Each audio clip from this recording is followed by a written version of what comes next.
Não se atreva a tirar os créditos pelo trabalho da Larissa novamente. Ouvi a voz de André Costa ecoando na sala de reuniões. Fiquei paralisada do lado de fora da porta, com os arquivos apertados contra o peito. O nó familiar de ansiedade se apertava no meu estômago. Você não tem ideia do que está falando, respondeu Patrícia Neves. Sua voz estava estranhamente calma. Venho cultivando o relacionamento com a Avante há meses. A Larissa está simplesmente executando a minha estratégia. Respirei fundo e empurrei a porta. Os dois se viraram para me olhar. André, meu fiel colega de equipe, com seu blazer eternamente amassado. E Patrícia, nossa recém-promovida vice-presidente de vendas, impecável em seu terno sob medida, provavelmente mais caro que o pagamento mensal da minha casa. Larissa, que timing perfeito, disse André, com um alívio estampado no rosto. Diga para a Patrícia quem realmente criou o pitch deck para a Avante. Meu nome é Larissa Martins, tenho 32 anos e passei os últimos 6 anos trabalhando duro para chegar ao topo na Nexlog Sistemas em São Paulo. Desenvolvemos softwares de logística para empresas de transporte. Nada chamativo, mas uma infraestrutura essencial que mantém as mercadorias circulando pelo país. Comecei como vendedora júnior e fui crescendo até me tornar gerente de desenvolvimento de negócios, com muita garra e resultados. Meu diploma da USP está pendurado na minha sala. Bom, não veio de Harvard ou Stanford como os diplomas de alguns dos melhores dos nossos executivos. Algo que Patrícia nunca deixou que eu esquecesse. Estávamos apenas discutindo a apresentação da Avante, disse ela suavemente, como se André não tivesse gritado instantes antes. Vou precisar das suas anotações até o final do dia, para poder finalizar tudo. Encarei seu olhar e disse, firme. Na verdade, Patrícia, a apresentação já está finalizada. Todo o material foi construído com base na solução de cadeia de suprimentos personalizada que desenvolvi para as necessidades multimodais da empresa. Bem, preciso revisá-la com cuidado. Ela respondeu com um sorriso tenso. Não. Podemos arriscar perder esse negócio. Será o nosso maior contrato de todos os tempos. 70 milhões em 5 anos, assenti. Estou ciente do que está em jogo. O que eu não disse era que venho trabalhando para conquistar a Avante Participações há quase 1 ano. Incontáveis manhãs levantando cedo, noites mal dormidas e fins de semana de trabalho foram dedicados a entender seus pontos fracos, elaborar a solução ideal e construir confiança com a equipe deles. Viajei até a sede deles, em Campinas, 4 vezes. Cada visita me deixou mais próxima de fechar o contrato que definiria minha carreira. Enquanto André e eu voltávamos para nossas mesas, ele balançou a cabeça. Ela vai tentar te tirar da reunião final.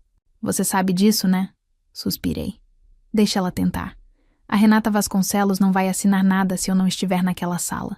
O que a Patrícia não sabia, e na verdade ninguém na Nexlog sabia, era que Renata, a CEO da Avante Participações, foi minha colega de quarto na faculdade.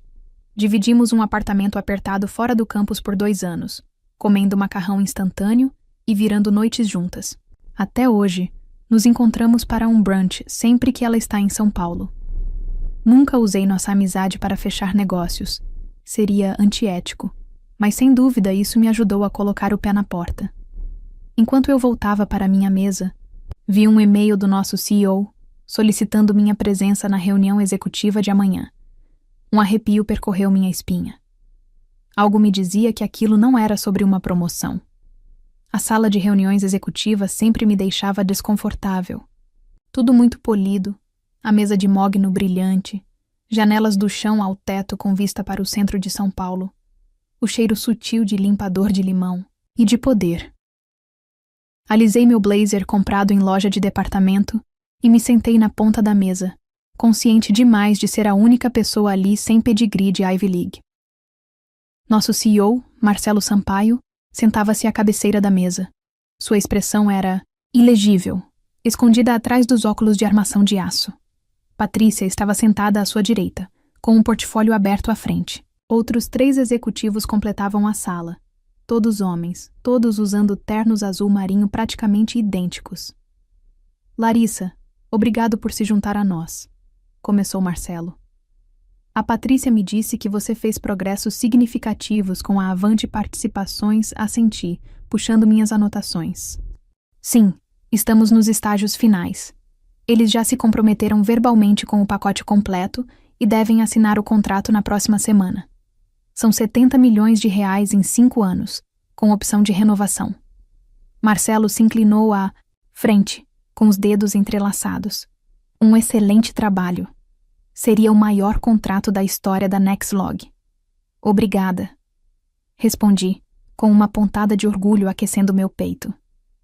Foi um esforço de equipe, mas sim, estou muito orgulhosa do que alcançamos. A questão é, Patrícia interrompeu. Estamos preocupados com as necessidades de nível empresarial da Avante daqui para frente. Franzi a testa. Toda a proposta foi construída com base na infraestrutura empresarial deles. O plano de implementação cobre todas as preocupações levantadas pelo setor de TI. Não só os aspectos técnicos, continuou Patrícia suavemente. O gerenciamento de relacionamento com um cliente desse porte exige certo nível de sutileza. Meu estômago embrulhou. Eu já tinha visto isso antes. Patrícia se posicionando para assumir contas depois que eu fiz todo o trabalho pesado. Mas nunca com um cliente tão importante. Estou gerenciando esse relacionamento há quase 1 ano. Falei com cuidado. A senhora Vasconcelos solicitou especificamente que eu supervisione a implementação. O sorriso de Patrícia não alcançou os olhos. É claro que você fez um excelente trabalho de base, Larissa. Ninguém está contestando isso, mas eles estavam. Eu podia ver pela forma como os executivos trocavam olhares e pela maneira como Marcelo evitava encontrar meus olhos. Precisamos garantir que essa conta principal seja gerida pelos nossos profissionais mais experientes, continuou Patrícia. Eu assumirei as negociações finais e a assinatura. 6 anos de lealdade. Incontáveis fins de semana sacrificados. O maior contrato da história da empresa, quase fechado. E estavam me empurrando para fora na linha de chegada. Ah, alguma preocupação com meu desempenho? Perguntei diretamente. Marcelo finalmente olhou para mim. De jeito nenhum. Você superou todas as expectativas. Mas à medida que crescemos, precisamos considerar a imagem que projetamos para clientes de alto valor. A Patrícia tem experiência com contas da Fortune 500, que você simplesmente não tem. O que ele não disse, mas que pairava no ar, era: a Patrícia tem um MBA em Harvard e conexões em todos os lugares certos. Eu tenho um diploma de universidade pública. E de alguma forma, os meus resultados já não eram mais suficientes. A semana seguinte passou, em um borrão de sorrisos forçados e noites mal dormidas. Entreguei todos os meus arquivos da Avante para Patrícia. Informei-a sobre todas as conversas que tive com a equipe deles e até mesmo esbocei pontos de discussão para a reunião final. Fiz tudo o que me foi pedido com cortesia profissional, mesmo com o ressentimento queimando em meu peito. Na sexta-feira à tarde, com a assinatura do contrato marcada para a manhã de segunda, recebi outro convite de calendário do Marcelo, outra reunião executiva, desta vez com o RH copiado. Meu coração afundou. Eu sabia o que estava por vir, mas ainda assim, quando entrei na sala e vi a pasta de papel manilha em frente à minha cadeira, foi como um balde de água gelada. Larissa, obrigado por suas contribuições à Nexlog. Sistemas, começou Marcelo, com sua máscara corporativa firmemente no lugar. Como você sabe, estamos constantemente avaliando nossa estrutura organizacional para garantir que estejamos posicionados para a próxima fase de crescimento. Permaneci, em silêncio, esperando que ele chegasse ao ponto. Ao lado dele, Patrícia teve a decência de parecer um pouco desconfortável. Decidimos reestruturar o departamento de desenvolvimento de negócios imediatamente, continuou Marcelo. Infelizmente, seu cargo foi eliminado. As palavras pairaram no ar entre nós. 6 anos da minha vida, descartados em um único eufemismo. Eu entendo, respondi, com a voz firme. Posso perguntar por que agora, dias antes de fechar o maior contrato da história da empresa? Isso não é sobre o acordo com a Avante, Marcelo respondeu, embora todos soubéssemos que era. Isso é sobre nossa direção estratégica de longo prazo. Precisamos elevar as credenciais de nossa equipe à medida que buscamos mais clientes corporativos. Você quer dizer que precisa de pessoas com diplomas mais sofisticados? Perguntei categoricamente. Sua expressão se contraiu. Precisamos de pessoas com formação educacional de elite e experiência empresarial daqui para frente. Seus olhos piscaram brevemente para o diploma da Universidade de São Paulo, que tinha sido embalado na caixa agora sentada aos meus pés. Patrícia se inclinou para a frente. Estamos preparados para oferecer um pacote de rescisão generoso. 5 meses de salário e benefícios, mais uma carta de recomendação. Que atencioso, respondi, a amargura finalmente infiltrando-se na minha voz. Eu podia sentir meu rosto corando de raiva e humilhação. 6 anos de sacrifício destilados em um pacote de despedida pífio. A chefe de RH, uma mulher com quem eu mal interagi durante meu tempo na Nexlog Sistemas, deslizou a pasta de papel pardo em minha direção. Todos os detalhes estão aqui. Precisaremos do seu crachá e laptop antes de você sair hoje. Olhei para cada um dos seus rostos, procurando por um pingo de arrependimento genuíno ou apreciação pelo que eu havia construído. Não havia nenhum. Apenas desconforto com uma tarefa desagradável e ânsia de seguir em frente. Obrigada pela oportunidade. Eu finalmente disse, levantando-me e juntando minhas coisas com toda a dignidade que pude reunir. Nenhum discurso dramático, sem lágrimas, sem implorar. Eu simplesmente peguei a pasta, assenti e saí. Enquanto eu arrumava minha sala, André pairava por perto, seu rosto uma máscara de indignação e simpatia. Isso é loucura. Depois de tudo que você fez. Depois da Avante, eu, cuidadosamente, embrulhei meu diploma da USP em papel de seda. Está tudo bem, André. Realmente não está tudo bem. Você conseguiu um acordo de 70 milhões e eles te demitiram antes que a tinta secasse. Você deveria lutar contra isso. Olhei para ele. Uma calma estranha se abateu sobre mim, apesar da devastação do dia. Eles fizeram sua escolha, e na segunda-feira de manhã vão perceber que foi a errada. O que você quer dizer? Sorri levemente enquanto fechava a caixa. Apenas espere e veja.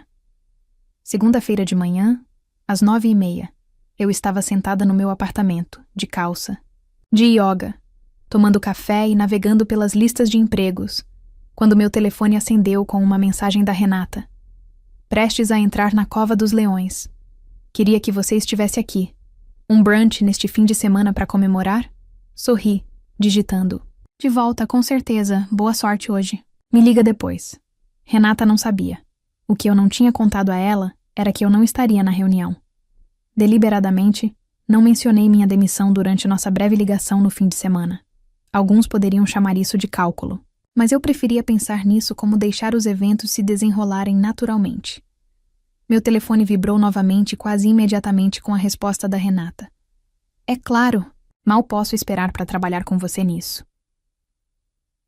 Coloquei o telefone de lado, tentando ignorar o nó torcido no meu estômago. Parte de mim se sentia culpada por não avisá-la. Uma parte maior de mim queria que a Nexlog experimentasse as consequências de sua decisão em primeira mão. Do outro lado da cidade, na reluzente sala de conferências da Nexlog Sistemas, Patrícia Neves estaria organizando os materiais da apresentação, certificando-se de que tudo estivesse perfeito para a maior assinatura da história da empresa. Marcelo provavelmente chegaria cedo demais, pronto para receber o crédito pela aquisição. Eles estariam sorrindo, confiantes e completamente alheios ao tsunami que se aproximava. Meu telefone tocou às 10h15. O nome de André apareceu na tela. Larissa, meu Deus, ele disse no momento em que atendi. Você não vai acreditar no que acabou de acontecer. Experimente. Respondi colocando minha caneca de café na mesa. Renata Vasconcelos entrou na sala de conferências, olhou ao redor e a primeira coisa que disse foi: Onde está a Larissa? Patrícia tentou explicar que eu não fazia mais parte da empresa, mas Renata a interrompeu. Ela disse, e eu cito, se a Larissa não estiver envolvida, precisamos revisitar este contrato imediatamente. Fechei os olhos, imaginando a cena. O que o Marcelo fez? Ele começou a fazer controle de danos, falando sobre abordagens de equipe, sobre como valorizam sua contribuição, mas que estão se movendo numa direção estratégica. Besteira completa. A Renata não aceitou. Disse que deixou claro desde o início que você era o motivo pelo qual a Avante estava considerando a Nexlog, e que sem você, o acordo precisa ser reavaliado. Uma pequena parte vingativa de mim saboreou a imagem do rosto de Patrícia, enquanto sua vitória desmoronava. Então, o que aconteceu? Eles estão no escritório do Marcelo agora. Está? Um caos aqui, Larissa. Caos absoluto. Patrícia está praticamente tendo um colapso. Está ligando para o jurídico para ver se há alguma maneira de forçar a Avante a honrar o acordo verbal. Não há. Eu disse simplesmente. Tinha certeza de que o acordo formal não estava assinado antes da minha saída. Como você sabia que isso aconteceria? Hesitei, mas decidi que ele merecia a verdade. A Renata era minha colega de quarto na faculdade. Somos amigas há mais de uma década. Houve um longo silêncio.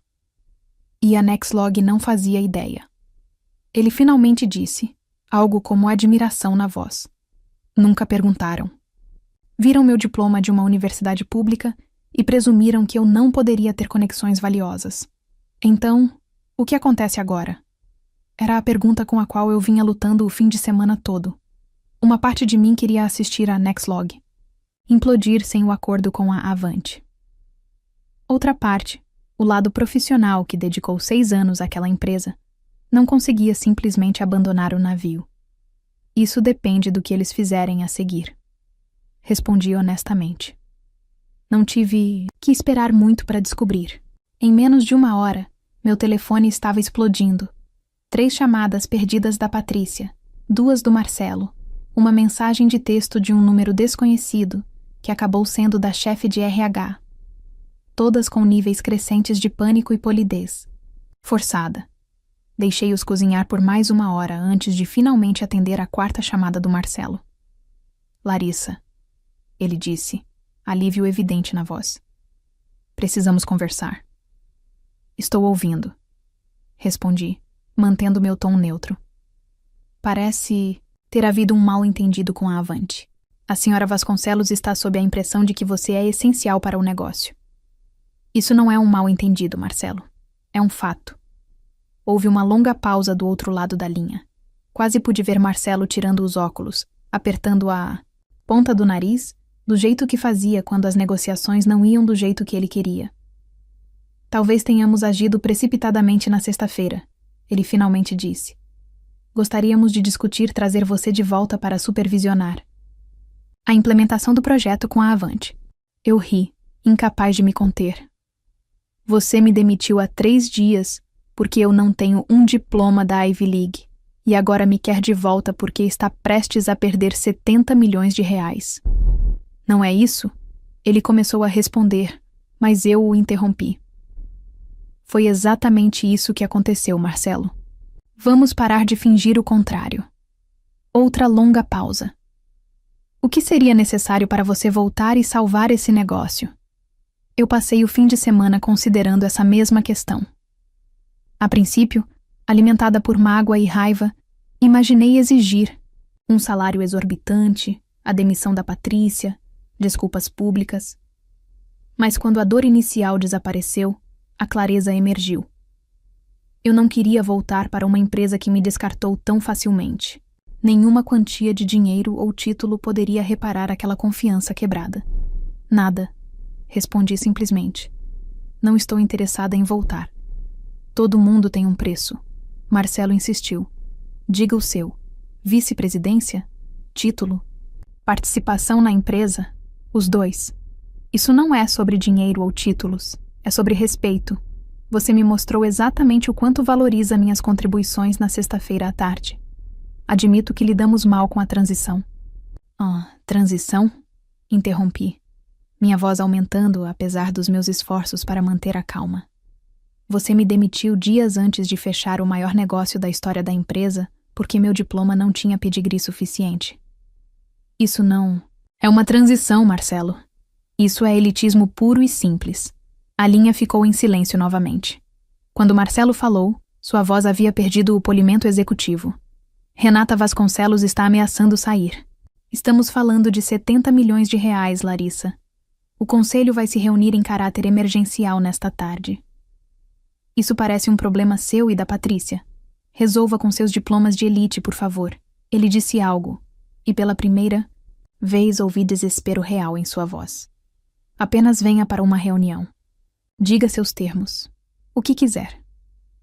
Pensei em Renata sentada naquela sala de reuniões, me defendendo quando eu não estava lá para me defender. Pensei em todas as noites em que trabalhei até tarde, enquanto Patrícia saía pontualmente às 5. Pensei nas críticas sutis à minha formação na Universidade de São Paulo, nas promoções que iam para pessoas menos qualificadas, mas com currículos mais bonitos.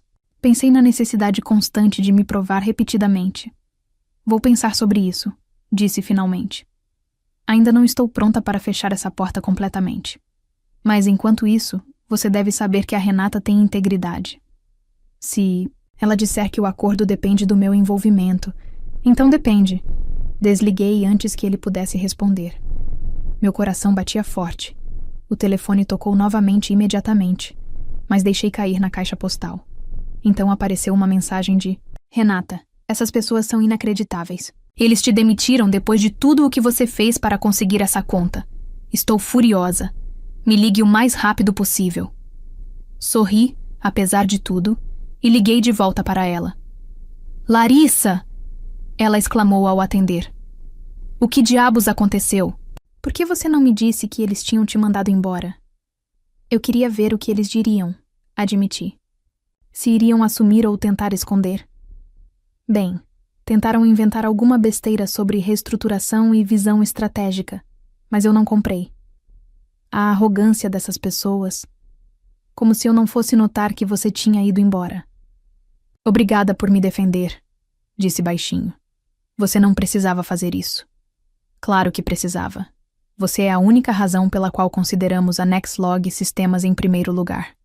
A solução deles nem é a melhor do mercado, mas você me convenceu de que poderia fazer funcionar para nossas necessidades.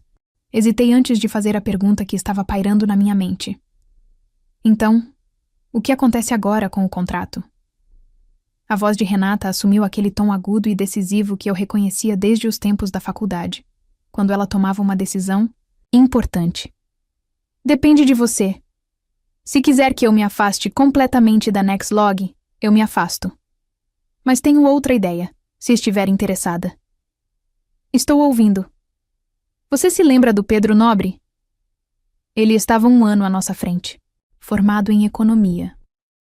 Vagamente, respondi, tentando puxar pela memória. Ele fundou a Nobre Soluções Empresariais há 5 anos, concorrente direto da Nexlog, mas com uma abordagem mais inovadora. Estavam tentando marcar uma reunião. Comigo há meses, endireitei-me na cadeira, já imaginando onde ela queria chegar. Pedro está procurando um novo diretor de desenvolvimento de negócios. Renata continuou.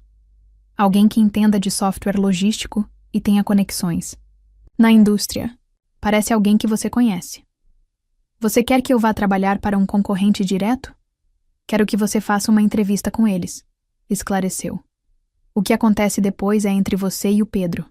Mas sim, se aceitar o trabalho e a solução deles atender às nossas necessidades, eu estaria muito interessada em discutir uma parceria. As peças se encaixaram com uma velocidade estonteante. Eu poderia mudar para um concorrente, trazer a Avante comigo e mostrar à Nexlog exatamente o que haviam perdido. Era a vingança perfeita.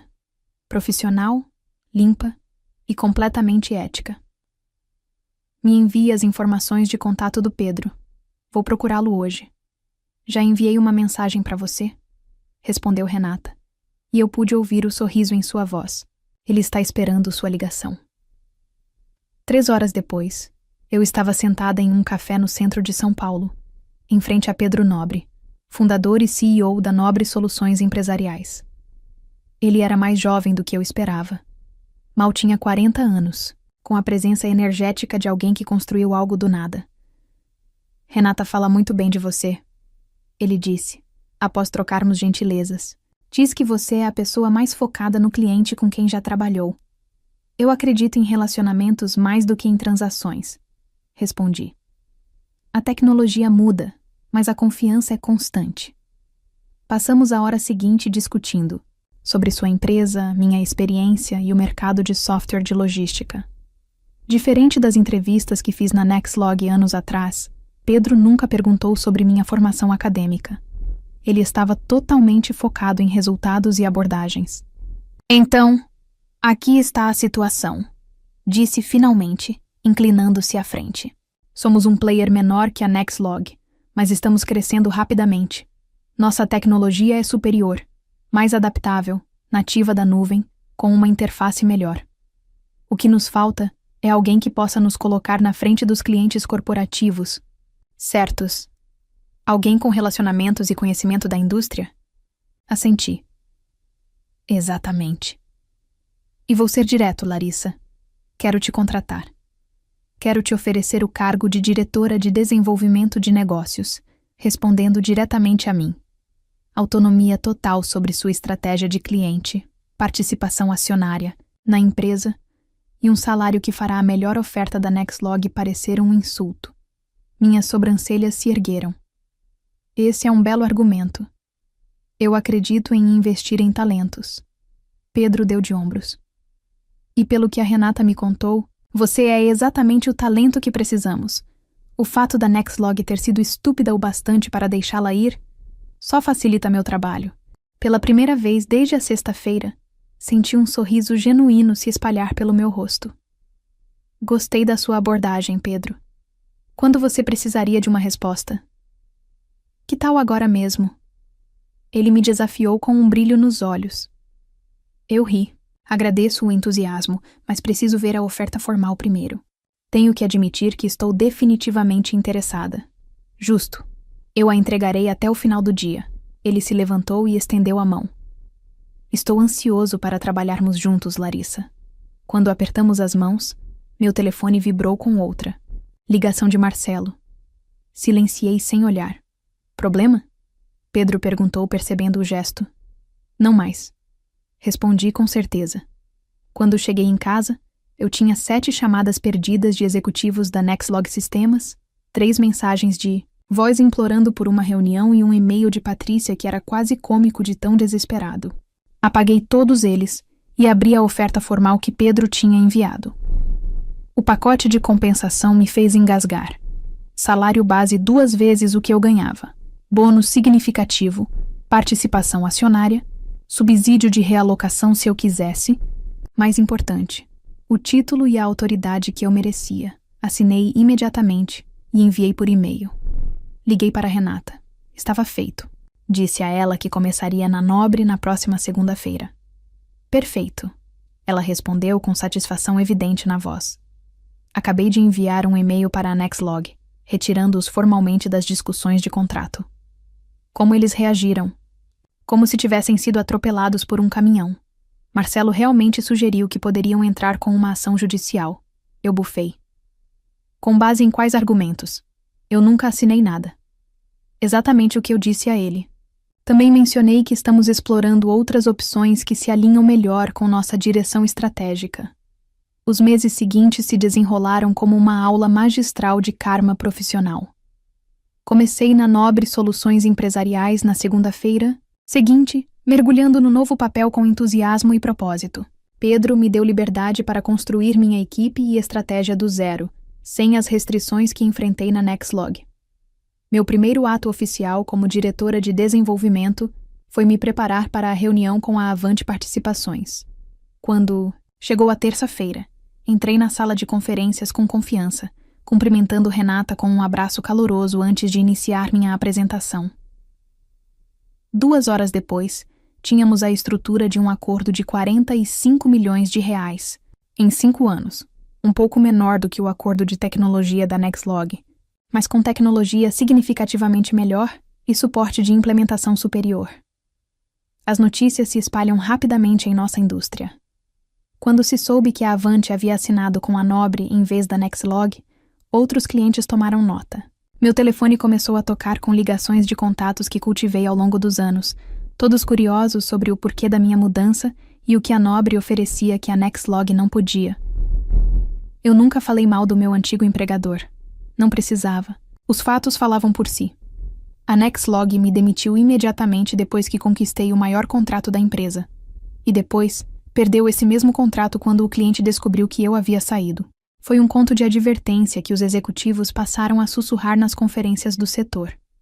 3 meses depois de assumir meu novo cargo, recebi uma mensagem inesperada no LinkedIn de André. Patrícia foi demitida ontem. O conselho citou o desastre da Avante e a falha em reter talentos importantes. Pensei que você gostaria de saber. Senti um momento de satisfação, rapidamente seguido de preocupação com minha antiga equipe. Como estão as coisas por aí? Escrevi de volta. Tensa. As ações caíram 30% desde as notícias da Avante. Rumores de demissões. Não comemorei. Em vez disso, enviei uma mensagem para André. Se estiver interessado em uma mudança, a Nobre está contratando. Valorizamos os resultados. Acima do pedigree por aqui. 2 semanas depois, ele se juntou à minha equipe. O primeiro de vários funcionários talentosos da Nexlog que fizeram a transição nos meses seguintes. 1 ano após minha demissão sem cerimônia, a Nobre Soluções Empresariais havia crescido 150%. Nossa lista de clientes incluía 3 das contas principais da Nexlog, inclusive a Avante Participações. Minha equipe, agora com 15 pessoas e crescendo, era uma mistura diversificada de origens, formações e experiências, unidas pela motivação e foco no cliente. Acabei de encerrar nossa reunião de planejamento trimestral, quando meu assistente me informou que Pedro queria me ver. Encontrei-o em seu escritório, revisando as projeções financeiras com uma expressão satisfeita. A reunião do conselho correu bem? Perguntei tomando assento. Pedro olhou para cima, sorrindo amplamente. Extremamente. Estamos a caminho de ultrapassar a Nexlog em participação de mercado até o 3º trimestre. Isso está adiantado em relação às projeções. É, em grande parte, graças a você e a sua equipe. Ele empurrou uma pasta sobre a mesa. É por isso que eu queria discutir isso com você primeiro. Dentro, havia um rascunho de comunicado à imprensa anunciando minha promoção a diretora de receita, com efeito imediato.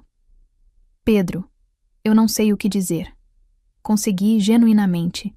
Surpresa. Diga sim, você mereceu. Transformou nossa organização de vendas, trouxe os melhores talentos e conquistou clientes com os quais nem sonhávamos antes. Sorri, pensando em quão diferente esse momento era da minha última reunião executiva na Nexlog.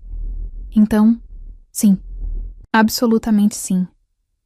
Quando saí do escritório de Pedro, verifiquei meu telefone e vi uma mensagem de texto de Renata. Você viu as notícias sobre a Nexlog? Uma busca rápida revelou as manchetes. A Nexlog havia anunciado uma reestruturação estratégica após 4 trimestres consecutivos de queda na receita. Marcelo estava saindo como CEO e a empresa procurava um comprador. Não sentia alegria com a queda deles. Apenas uma sensação de vingança profissional. Eles valorizavam o pedigree acima do desempenho, as conexões acima da competência, as aparências acima dos resultados. O mercado apenas corrigiu o erro. Naquela noite, passei os olhos pelo diploma da Universidade de São Paulo, pendurado orgulhosamente em meu novo escritório de canto. Sorri para ele. Um lembrete de que o sucesso não é sobre onde você começa, e sim sobre onde você termina, e quem você se torna ao longo do caminho. Agora me diz, você já foi injustiçado no trabalho depois de oferecer o seu melhor? Como reagiu? E na sua opinião, o diploma ou os resultados têm mais valor? Escreve aqui nos comentários. Eu quero muito saber. Se você gostou do vídeo, clica em curtir e se inscreve no canal também. Assim você não perde nenhuma história emocionante.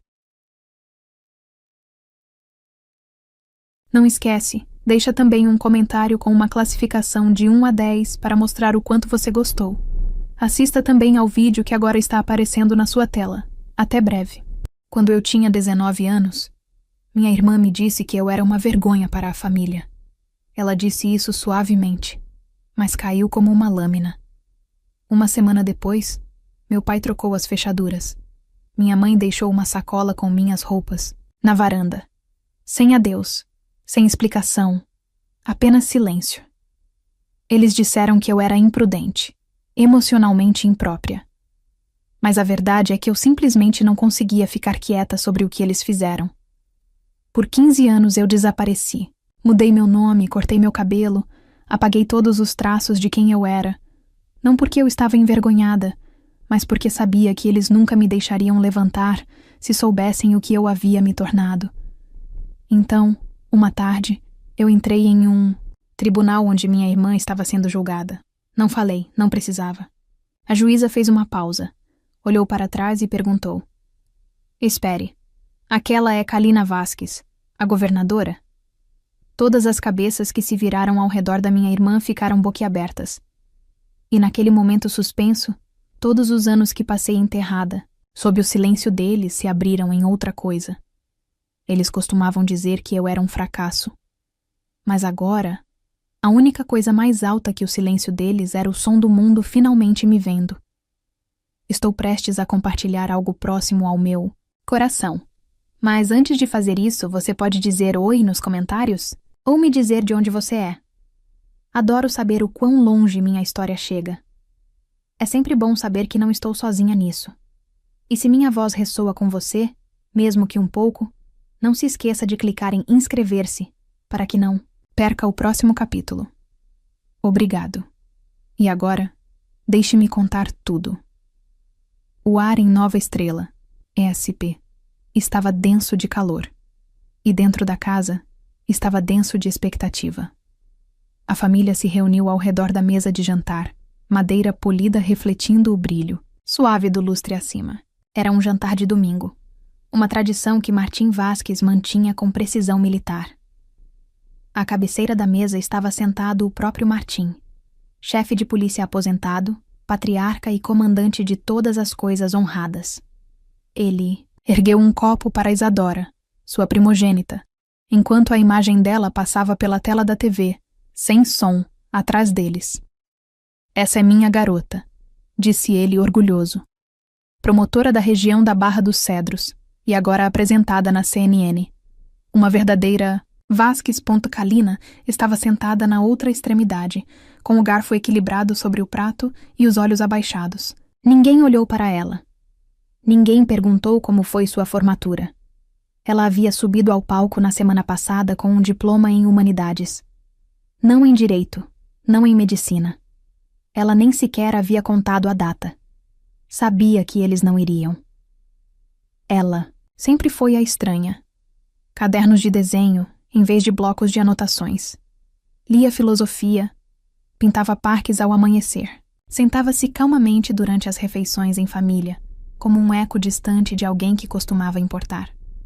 Kalina tinha 23 anos, brilhante de maneiras que eles não entendiam e nunca tentaram entender.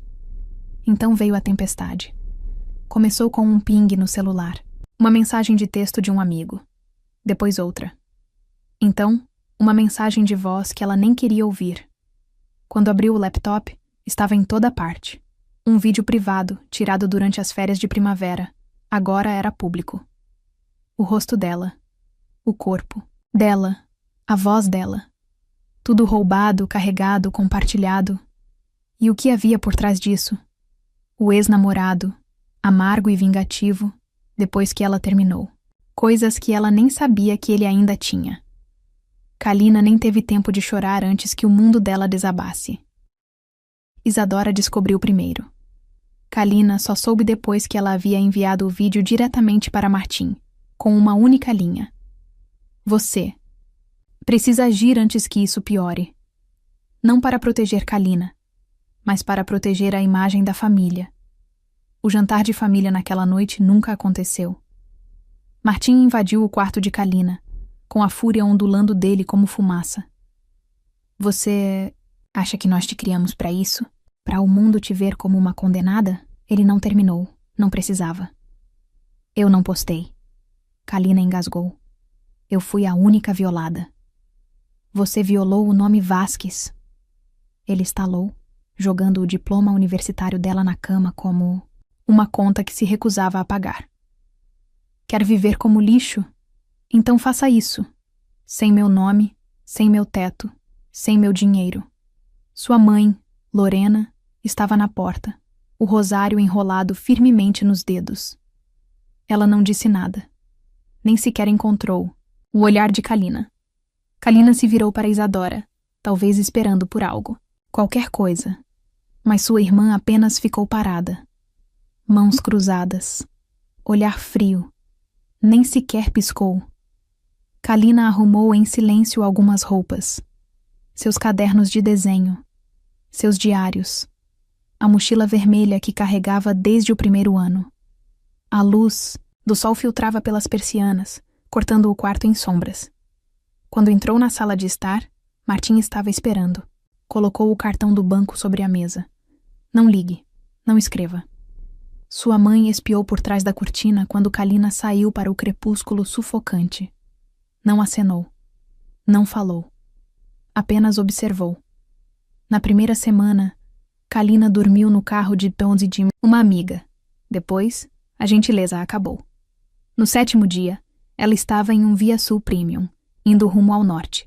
Talvez Monte Belo, ou algum lugar mais tranquilo. Algum lugar onde ninguém se importasse com quem ela costumava ser. Na segunda noite daquela jornada, sob um viaduto nos arredores de Santa Aurora, Kalina fez algo pequeno e definitivo. Ela tirou um velho caderno de couro, um que continha aniversários da família, receitas caseiras, bilhetes que sua mãe costumava deixar em sua lancheira. Rasgou cada página lentamente e as alimentou com uma pequena chama, até que não restasse nada além de cinzas. A noite ainda era, as chamas, suaves e famintas. Kalina olhou fixamente para o brilho. Então, se virou para o espelho retrovisor do ônibus parado atrás dela. Viu seu reflexo, cansado, traído, queimando, e sussurrou: Não tenho mais nada a perder, então vou começar com o que sobrou de mim. Monte Belo estava cinza naquele inverno, e o frio tinha um jeito de rastejar através das roupas, da pele e de qualquer esperança que Kalina ainda tivesse. Ela morava em um apartamento compartilhado, um daqueles prédios decadentes, com tinta descascando, pias manchadas de ferrugem e paredes finas que tossiam qualquer som até os ossos. O aluguel era barato, o aquecimento não confiável. Seu quarto mal era largo o suficiente para um colchão, uma mesa dobrável e um espelho rachado. Mas era dela. Kalina trabalhava constantemente. De manhã, servia panquecas em um restaurante na Avenida Miramar, memorizando pedidos e nomes que esquecia no momento em que saía. À tarde, limpava uma clínica médica local, esfregando pisos ainda pegajosos com tosses de infância e esperanças envelhecidas. As noites eram passadas curvadas sobre um teclado de segunda mão, inserindo dados para uma empresa de logística, que não sabia seu sobrenome. À noite, quando o barulho diminuía e o silêncio pressionava suas costelas, ela não escrevia palavras completas, apenas fragmentos, em um código que inventou quando criança. Um diário que só ela conseguia entender.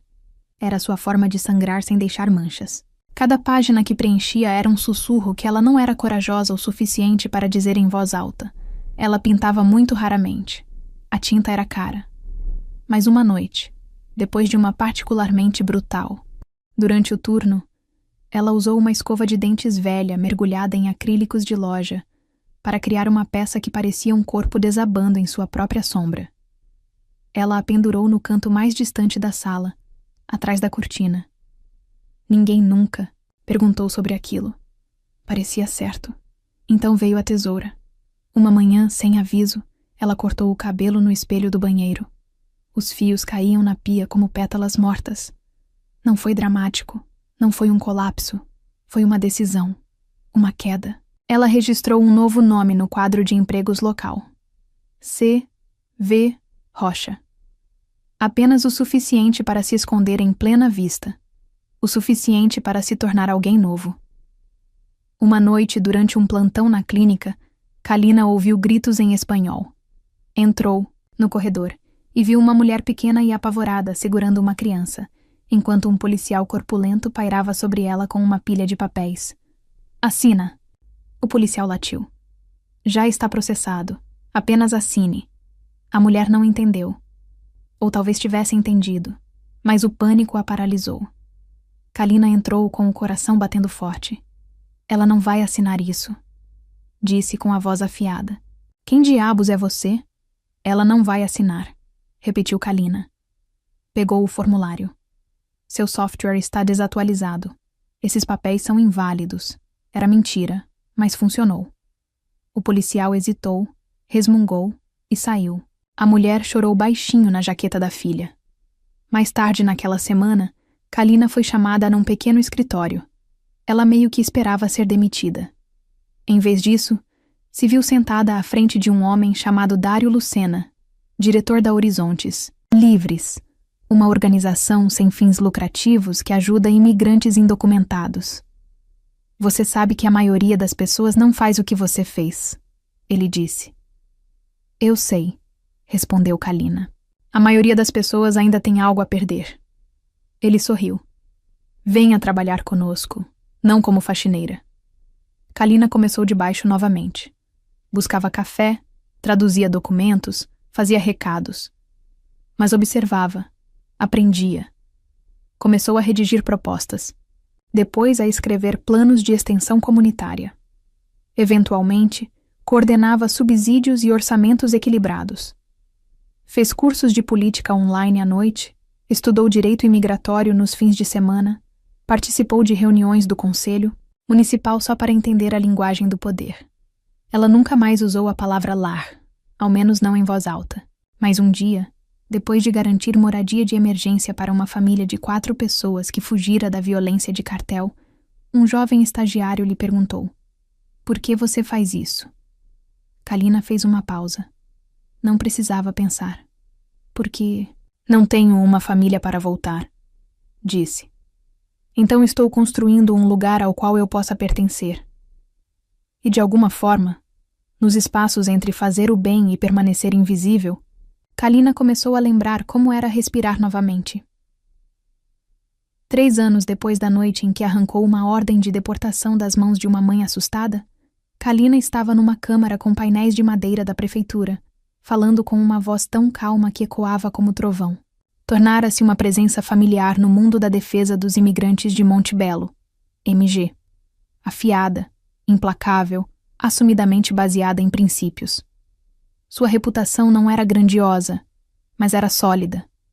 As pessoas ouviam quando ela falava, até mesmo aquelas que discordavam. Agora, ela não era mais só a garota que limpava o chão da sala de exames. Kalina ganhou um lugar no Conselho Consultivo de Política de Imigração Local. Não era glamouroso. Não havia comitiva. Mas era poder real. O tipo que molda a legislação antes que alguém perceba que virou lei. A reunião naquele dia estava tensa. Um vereador conservador.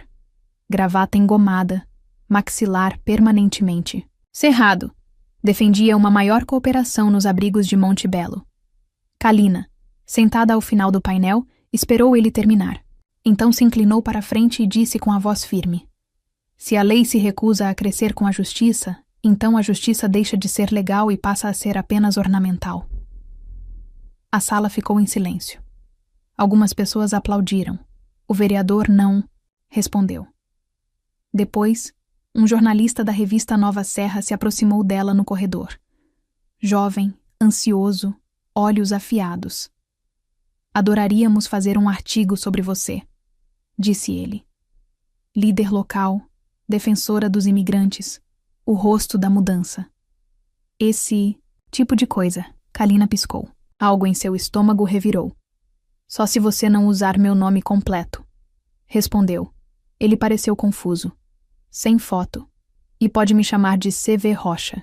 Ele hesitou, depois assentiu. Ok. Por que o segredo? Kalina sorriu educadamente, mas os olhos não acompanharam. Já fui vista pelos motivos errados. Naquela noite, de volta ao seu pequeno apartamento, não mais o lugar em ruínas onde havia pousado pela primeira vez, mas ainda modesto, ela acendeu uma vela. Fazia isso todas as noites, sempre em frente à mesma fotografia.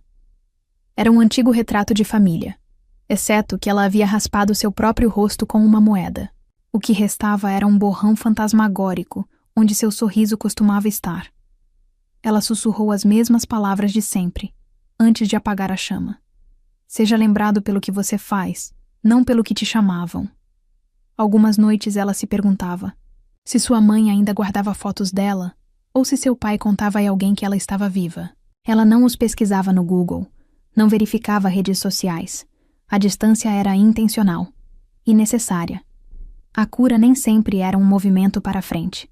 Às vezes era construir muros altos o suficiente para crescer selvagem dentro deles. Uma colega na Horizontes Livres, uma mulher negra mais velha chamada Neuza Brandão, que trabalhou por 2 décadas no governo da cidade, uma vez perguntou a ela: "Você já pensou em deixar as pessoas saberem quem você realmente é?" Kalina deu de ombros. "Elas sabem quem eu sou. Quero dizer, seu passado." Ela balançou a cabeça gentilmente. "Eu não estou me escondendo. Só não estou pronta para ser vista por quem costumava olhar através de mim." A verdade era que ela temia mais do que ser encontrada. Temia ser reconhecida e mal interpretada, tornar-se a história, em vez da voz. Mas o progresso tem uma maneira própria de perseguir quem tenta se mover em silêncio. Algumas semanas depois, Kalina estava atrás de um modesto pódio num evento em um parque público. A multidão não era grande, talvez 70 pessoas, mas estavam ouvindo quando ela anunciou sua intenção de concorrer à Câmara dos Representantes do Estado de Minas Gerais, como candidata independente. Sua voz não tremeu. "Não estou aqui para representar um partido", disse. "Estou aqui para representar as pessoas que nunca são convidadas para a mesa, mas que a carregam nas costas todos os dias." Ela não mencionou sua infância. Não contou que costumava dormir no carro. Não exibiu fotos brilhantes de família. Seus materiais de campanha eram simples, focados em políticas. Nenhuma foto sorridente. Apenas um slogan: "Deixe o trabalho falar primeiro." E com isso, Kalina entrou em um tipo diferente de luta, não apenas pelos outros, mas por si mesma, pelo direito de reconstruir sem pedir permissão, sem se desculpar, sem ser vista, a menos que quisesse. Começou como uma manchete que Kalina não esperava ver. Promotora distrital está sendo investigada por adulteração de evidências. O nome abaixo era muito familiar: Isadora Vasques. Kalina não dizia esse nome em voz alta havia anos. Não o deixava viver em sua boca, mas lá estava ele, impresso em negrito. Inevitável. A história foi divulgada em um fim de semana. Um denunciante acusou Isadora de manipular evidências, em um julgamento de imigração envolvendo uma mãe que enfrentava deportação. Estava sendo chamado de traição à justiça por ativistas e de caça às bruxas pelos aliados legais de Isadora. As apostas eram altas: desqualificação, acusação criminal e, possivelmente, pena de prisão para Kalina. Era como ouvir uma explosão distante, alta o suficiente para se sentir no peito, mas muito longe para se fazer algo a respeito. Sua equipe de imprensa reagiu rapidamente. "Recomendamos que você permaneça neutra", disse um conselheiro. "Você é uma governadora em exercício." "Isso pode ficar confuso", comentou outro. "A luta não é sua. Deixe acontecer." Mas Kalina não via dessa forma. Não porque quisesse defender Isadora. Deus, não. Mas porque havia muitos fantasmas naquele tribunal. E um deles tinha o nome dela. Ela reservou um voo para Nova Estrela, sem nenhum anúncio à imprensa, sem comitiva de segurança. Não contou a ninguém quando chegou ao tribunal. Usava calças pretas, um casaco sem definição e óculos escuros. Entrou por uma porta lateral e sentou-se na última fileira, onde as sombras viviam. A sala do tribunal estava fria, quase clínica. Advogados embaralhavam papéis, repórteres sussurravam em pequenos microfones. Isadora sentava-se à frente, impecável como sempre, postura reta, lábios pressionados naquela velha linha familiar. Kalina sabia muito bem que ela parecia intocável, controlada, mas havia tensão em suas mãos. Então, a juíza Valéria Lima entrou. Kalina se lembrou de que Valéria havia falado em uma conferência nacional de governadores 2 anos antes. Uma mulher negra, imponente, com intelecto afiado e intolerância a bobagens. Sentou-se atrás do banco, examinando a sala como sempre fazia. Seus olhos pousaram em Kalina. Uma pausa. Uma segunda olhada. Espere. É aquela Kalina Vasques? A governadora? Silêncio. Todas as cabeças se viraram. Os jornalistas na frente. Câmeras. Ofegos. Repórteres sussurrando freneticamente ao telefone. Alguém levantou uma lente com flash. A cabeça de Isadora se virou em direção à galeria. Seus olhos se fixaram em Kalina.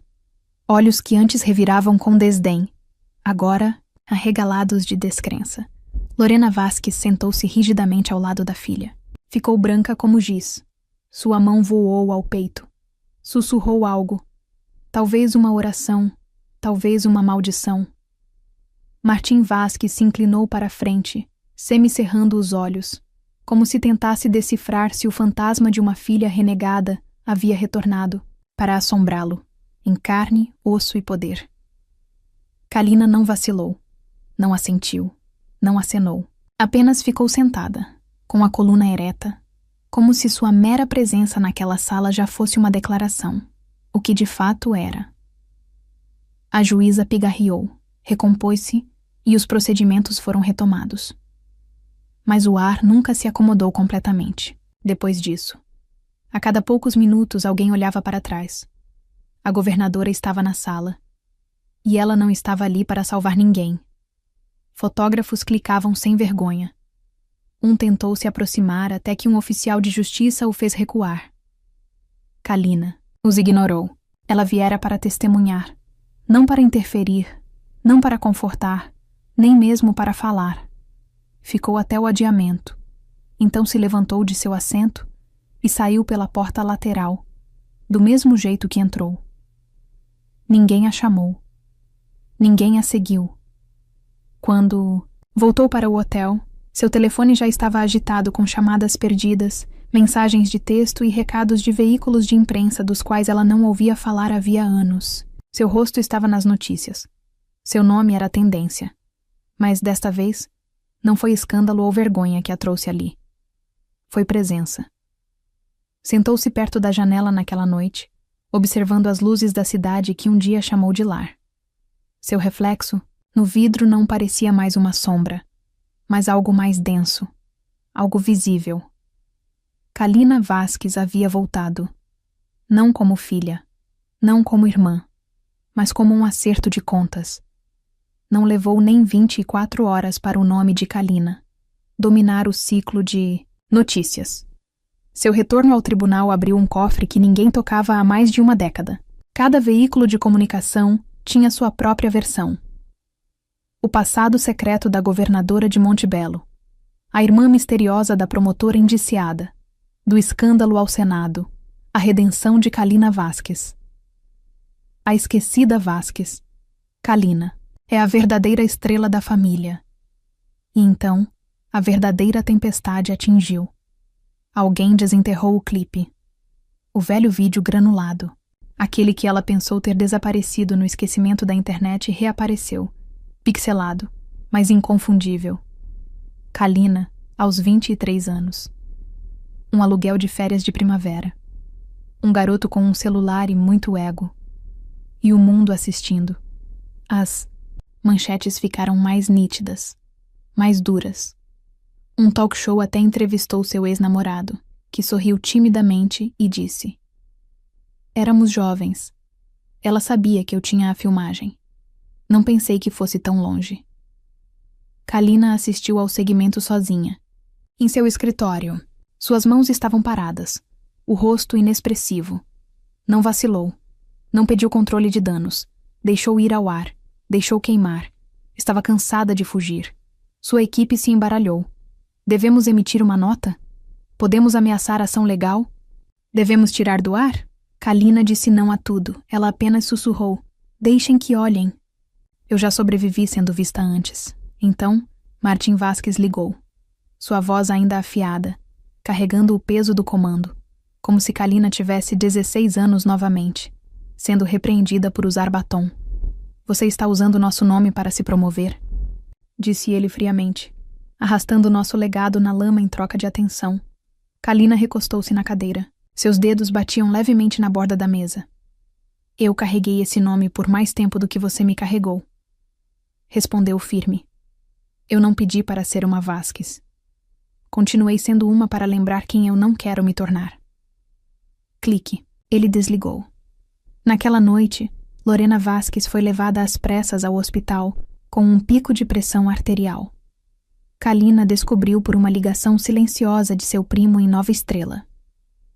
Contra todos os seus instintos, ela reservou um voo noturno. Entrou no quarto do hospital sem aviso. Sua mãe parecia tão pequena. Não era mais a mulher severa que fazia o sinal da cruz antes de cada refeição e mandava Kalina sorrir mais, falar menos. Apenas um corpo cansado, em um vestido, mãos trêmulas sob um cobertor fino.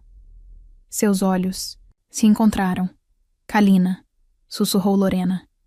Sua voz era frágil, como se pudesse se despedaçar a qualquer momento. Se ela levantou, Kalina não se moveu, não falou. Se o que dizem é verdade, Lorena disse lentamente. Então, eu passei anos sem te ver.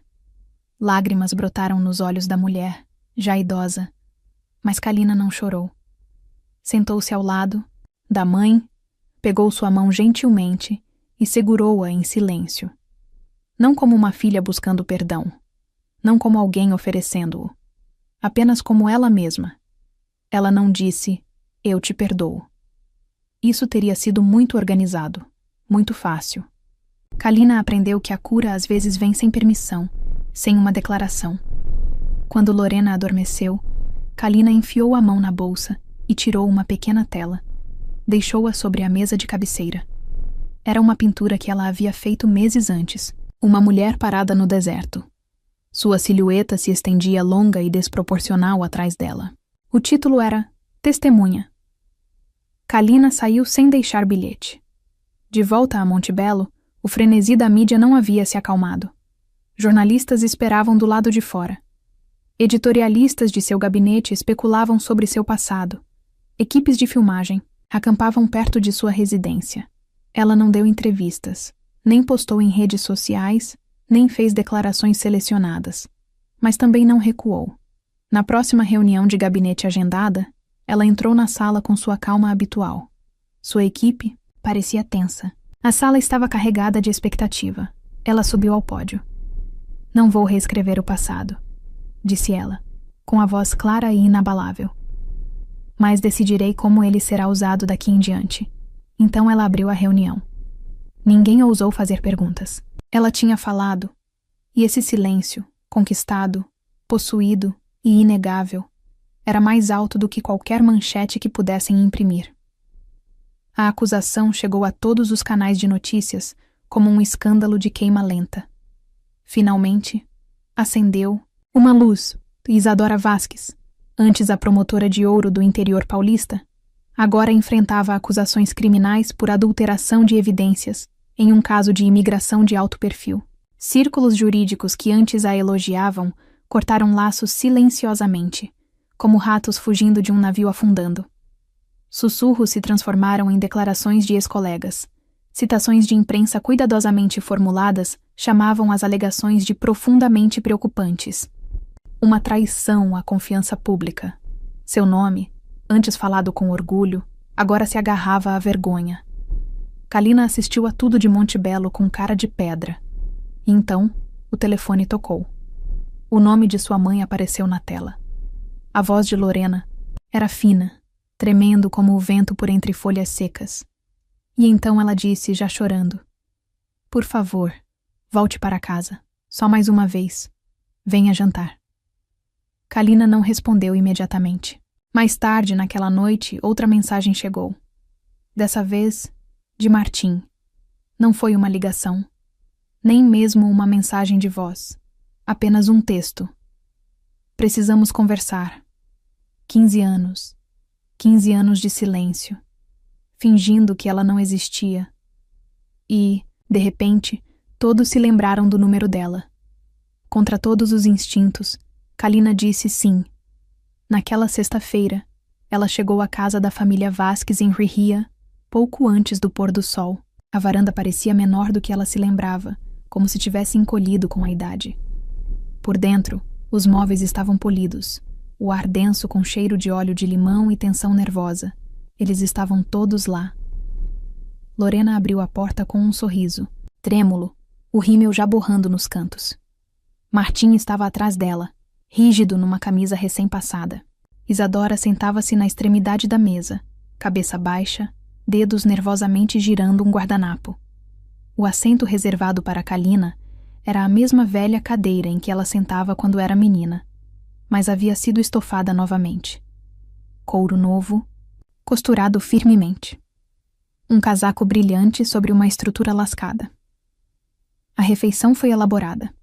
Enchiladas, tortilhas frescas e vinho. Ninguém tocou. Lorena tentou preencher o silêncio com histórias do passado.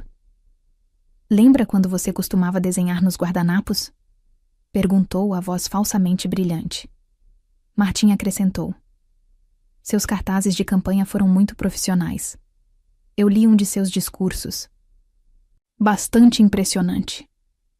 Kalina ficou parada, observando, ouvindo, medindo. Eventualmente, Isadora falou em voz baixa. Eu sei que errei. Só nunca pensei que chegaria tão longe. Lá estava. Então veio a mudança. Nós estávamos pensando... Lorena disse, pegando a mão de Kalina, mas parando de repente. Talvez você pudesse dizer algumas palavras ao promotor federal. Apenas uma pequena recomendação. Nada formal. Só ajudar a família. Kalina olhou ao redor da mesa, para a mãe. Lágrimas se agarrando à esperança como uma criança a um velho cobertor de ursinho. Para o pai, olhos afiados, apesar da falsa suavidade no tom. Para Isadora. Uma vez arquiteta, de seu exílio, agora reduzida ao desespero silencioso. Ela abaixou o garfo lentamente. O clique ecoou como o martelo de uma juíza. Se eu não fosse a governadora? Kalina perguntou com a voz nivelada, sem piscar. Eu ainda seria seu sangue? Ninguém falou. O silêncio era ensurdecedor. Ela se levantou. O ar ficou mais leve. No instante em que empurrou a cadeira para trás, o couro novo rangeu. Eu mantive o seu nome, ela disse suavemente. Mas construí minha vida sem vocês. Ela virou o casaco, que roçou suas panturrilhas enquanto caminhava até a porta. Lorena gritou com a voz embargada. Kalina, por favor! Mas Kalina não olhou para trás. Saiu para o ar fresco da noite. Seco e claro. Pela primeira vez, ela não carregava o peso daquela casa consigo, apenas o seu. A mensagem chegou às 3h12 da manhã. Kalina acordou assustada. Seu telefone vibrou de novo. Uma imagem. Depois outra. Depois uma enxurrada de capturas de tela granuladas do antigo vídeo das férias de primavera. Trocas de e-mails particulares de seus 20 e poucos anos. Uma foto dela chorando do lado de fora de um abrigo em Monte Belo no primeiro ano. Sem legenda. Sem remetente. Ela olhou para a tela no escuro. Pulso firme. Sem medo. Apenas cálculo. Às 9h, sua diretora de comunicações bateu à porta de seu gabinete, pálida. Temos algo, disse ela, deslizando um tablet sobre a mesa de Kalina. Lá estava novamente, uma postagem de blog que já estava circulando com a manchete. A verdadeira Kalina, vazados arquivos do passado da governadora. Ela não se abalou. Ao meio-dia, uma ligação discreta veio de um velho amigo, agora no Departamento de Justiça. Você não ouviu isso de mim, disse a voz. Mas seu pai está fazendo perguntas sobre verificação de antecedentes. Alguém sussurrou. Ele está tentando encontrar uma vantagem. Kalina fechou os olhos por um instante e, então, os abriu com um foco mais nítido que vidro. Aquilo não era preocupação. Era um aviso, ou pior, uma ameaça suave naquela noite. Em vez de esperar a tempestade chegar à sua porta, Kalina foi direto até ela na manhã seguinte. Ela estava diante de um pódio em Monte Belo, MG. Sem bandeiras atrás dela, sem seguranças flanqueando seus ombros. Apenas ela. uma parede com obras de arte feitas por crianças imigrantes que ela havia ajudado ao longo dos anos, e um único holofote branco. Usava um blazer branco impecável, sem joias, de linhas retas e o cabelo preso para trás.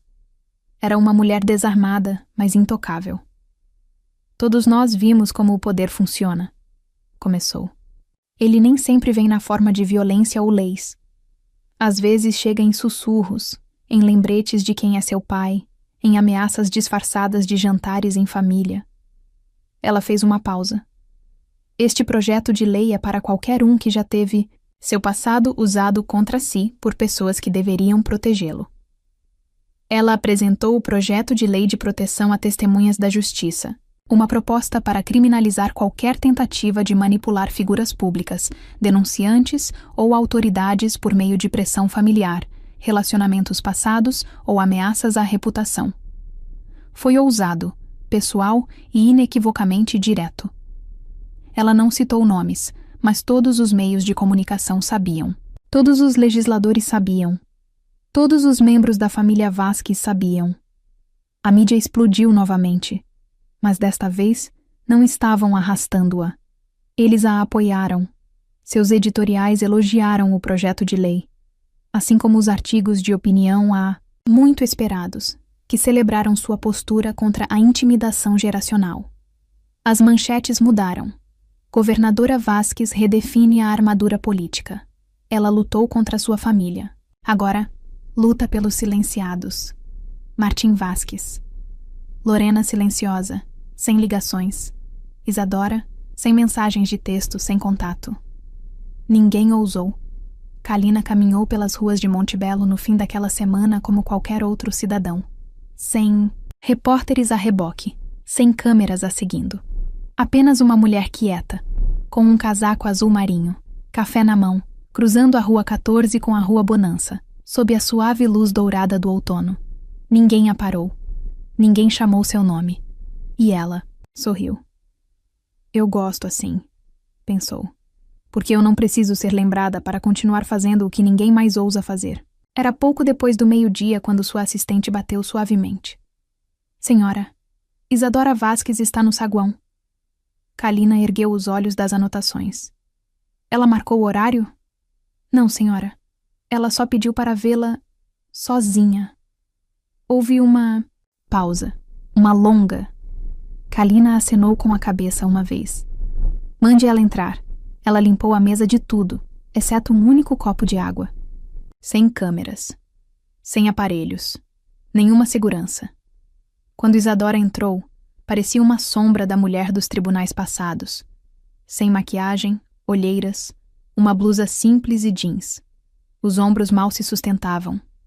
Kalina não disse nada. O silêncio ficou denso. Um velho silêncio familiar, mas há muito enterrado. Isadora sentou-se à sua frente. Eu não sabia como começar, disse baixinho. Mas eu sei que arruinei o que poderíamos ter tido como irmãs. Antes mesmo de perceber, eu já estava com ciúmes de você. A voz dela falhou, mas continuou. Eu não quero ir para a prisão. Mas não estou aqui para pedir que você conserte isso. Eu só queria dizer a verdade. Eu pisei em você para subir mais alto. E agora olho para cima, e você está em um lugar que eu nem consigo enxergar. O teto de Kalina a observou. Calma e ilegível. Você não me destruiu, Isadora, disse ela com firmeza. Você apenas esqueceu que eu existo. E quando alguém é esquecido por tempo suficiente, aprende como se tornar inesquecível. Lágrimas escorreram pelas bochechas de Isadora. Mamãe ainda acredita que você vai me salvar.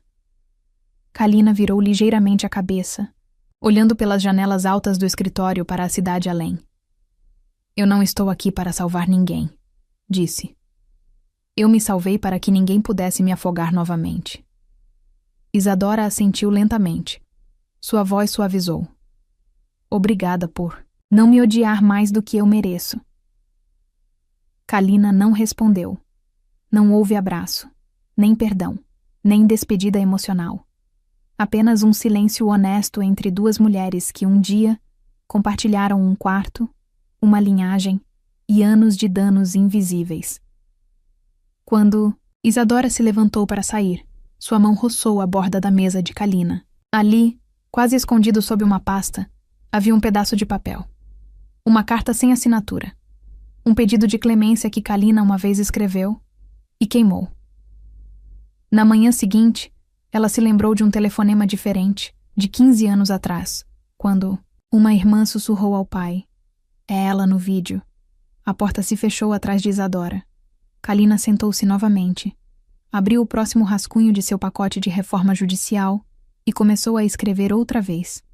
Alguns legados que ela achava que não podiam ser reescritos. Talvez pudessem sim terminar com ela. A conferência foi diferente de tudo o que Kalina já havia participado. Não foi grandiosa, nem dramática.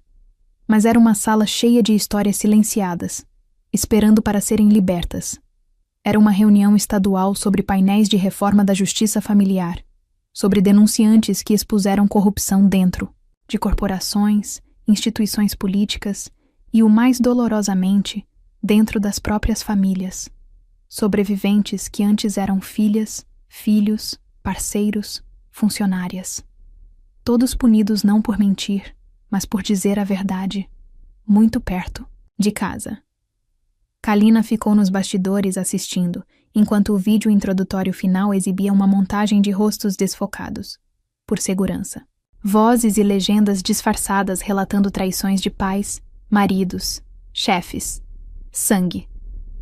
A moderadora, então, a apresentou. Simplesmente, governadora Kalina Vasques, defensora, reformadora, filha. Ela deu um passo à frente em um silêncio que zumbia com peso. Sua voz era firme desde o início. Eu já fui chamada de desgraça, ela começou. Depois fui apagada, e então, ameaçada. Não com armas, mas com memórias. As pessoas se inclinaram para a frente. Eu não estou aqui para fazer ninguém se desculpar comigo. Estou aqui para que meus futuros filhos não sintam que amar sua verdade significa trair sua linhagem. Ela fez uma pausa, examinando a multidão. Seus olhos pousaram brevemente sobre ela. Senhora Lorena. Sentada, na segunda fileira.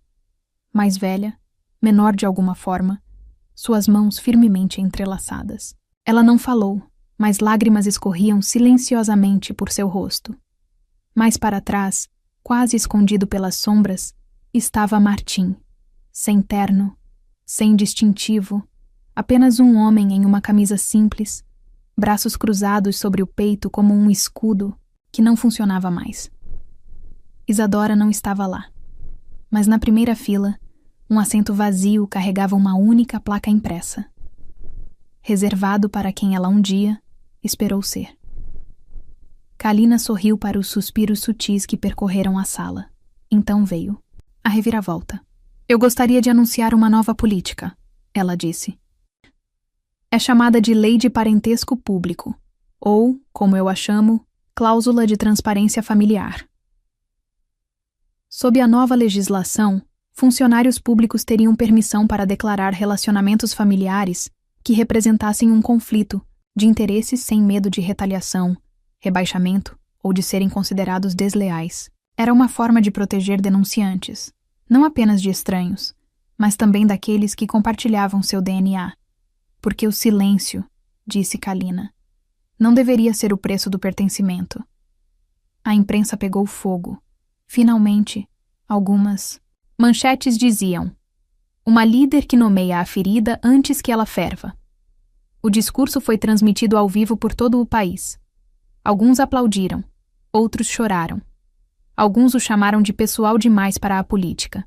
Mas, pela primeira vez, ninguém a chamou de irmã desgraçada de um promotor desgraçado. Não mais. Quando Kalina saiu do palco, nenhuma flor a esperava. Nenhum aplauso estrondoso. Apenas uma sensação silenciosa e pé no chão de que ela havia tirado algo da terra e transformado em uma semente. Ela não precisava apagar o nome Vasques. Ela simplesmente reescreveu o que ele significava. 6 meses depois, Kalina entrou em um pequeno centro comunitário no sul de Monte Belo. Nenhuma imprensa, nenhum pódio, nenhuma fanfarra. Apenas 40 cadeiras dobráveis e uma multidão de moradores reunidos para o que pensavam ser outro painel sem fins lucrativos sobre liderança. Ninguém esperava que a governadora entrasse vestindo jeans, um longo cardigan cinza e sem nenhuma equipe a seguindo. Ela não foi para a frente imediatamente. Ajudou a mover algumas cadeiras, serviu-se de café, sorriu como se pertencesse ali, porque de muitas maneiras ela pertencia. Quando chegou a hora de falar, ela deu um passo à frente. Nenhum título na tela, nenhuma grande introdução. Apenas 3 palavras em giz atrás. Sua liderança implacável. Ela começou suavemente, mas suas palavras soaram como sílex. As pessoas me perguntam o tempo todo: como você conseguiu sem o apoio da sua família? Uma pausa. Eu não consegui. Eu simplesmente parei de esperar por eles. O riso borbulhou, suave, mas real. Nós não escolhemos nosso sangue, ela continuou, mas podemos escolher o legado que levamos adiante. E talvez mais importante, quais deixamos. Alguém levantou a mão. Uma mulher de 50 anos, com prata nas têmporas e anos de fardo na postura. E se um dia, perguntou ela, eles realmente mudarem? E se voltarem diferentes? Kalina inclinou a cabeça considerando. Vou deixá-los contar. Sua história, respondeu calorosa e calma. Mas eu já contei a minha, e não vou reescrevê-la. A plateia ficou quieta novamente. Desta vez, com o silêncio que vem quando algo verdadeiro se instala em seu peito. Foi quando Kalina o notou. Martim estava parado bem ao fundo, próximo à parede. Sem terno, sem expressão de autoridade. Apenas um homem velho, observando sua filha falar de um lugar que ele nunca a ajudou a alcançar. Ela continuou falando, mas seus olhos encontraram os dele por um momento. Não desafiadores, não magoados, apenas claros. Quando o evento terminou, as pessoas aplaudiram, não por obrigação, mas por reconhecimento. Enquanto se dispersavam, Martim caminhou lentamente em direção à frente. Poucos notaram. Nenhuma câmera virada. Ele esperou sua vez no microfone. Kalina ficou parada, ilegível. Eu nunca entendi minha filha, ele disse, após um longo suspiro. Mas hoje percebi que talvez eu não precise. Talvez tudo o que eu precise fazer seja admitir que ela fez o que eu nunca pude. E eu a vejo agora, sem desculpas, sem explicação. Apenas vejo. Kalina não chorou. Ela não correu para abraçá-lo. Ela simplesmente abaixou a cabeça. O gesto cheio de paz, não de rendição. Lá fora, os primeiros flocos de neve começaram a cair. Crianças corriam pelo parque congelado próximo, perseguindo umas às outras no parquinho. Kalina saiu para a suave luz branca. Ela não olhou para trás. Não acenou adeus. Apenas continuou caminhando. Sozinha. Mas não sozinha. Através do silêncio do ar do início do inverno, ela, que uma vez viveu apenas para ser vista, agora finalmente aprendeu a ver a si mesma. Às vezes, as batalhas mais difíceis são aquelas que lutamos silenciosamente, dentro de nós mesmos, contra o peso do passado. Mas a cura não é sobre reescrever o que foi feito. É sobre se recusar a levar isso adiante. Não escolhemos de onde viemos, mas escolhemos onde estamos. E às vezes ficar sozinho é o começo de algo inquebrável. Se essa história te comoveu, adoraria ouvir seus pensamentos nos comentários. E se você gostaria de trilhar esse caminho comigo novamente, clique em inscrever-se. E fique por perto. Obrigado por estar aqui. Agora me diz, e se você tivesse a chance de confrontar quem te apagou, você teria coragem de se mostrar? Você já teve que se reinventar completamente para ser levado a sério? Escreve aqui nos comentários. Eu quero muito saber. Se você gostou do vídeo, clica em curtir e se inscreve no canal também. Assim você não perde nenhuma história emocionante. E não esquece, deixa também o seu comentário com uma classificação de 1 a 10 para mostrar o quanto você gostou, porque assim eu consigo trazer mais vídeos que sejam interessantes para você. Assista! Também ao vídeo que agora está aparecendo na sua tela. Até breve.